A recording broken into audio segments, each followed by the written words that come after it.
শাকিল চাকরির থেকে অবসর নিয়েছে, কিন্তু পৃথিবীর থেকে এখন আমি বিদায় নেইনি। আমি আমি তোদের বাবা এখনো বেঁচে আছি।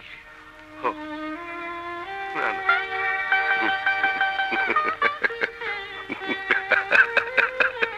না না, আমি তো বাবা নই, আমি তো তোদের বুড়ো মিয়া।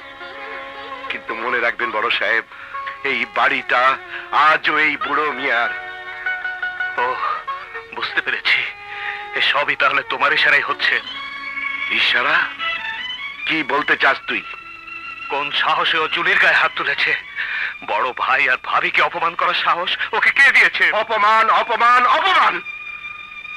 যে সন্তান বড়লোক হবার নেশায় ভোগ বিলাসে মত্ত হয়ে গর্ভধারিণী অসুস্থ মাকে মৃত্যুর মুখে ঠেলে দেয়, এমনকি জন্মদাতা বাবাকে অপমান করে রাস্তার কুলি মজুর বানিয়ে দেয়, সেই সন্তানের মুখে মান অভিমানের গুলি মানায় না।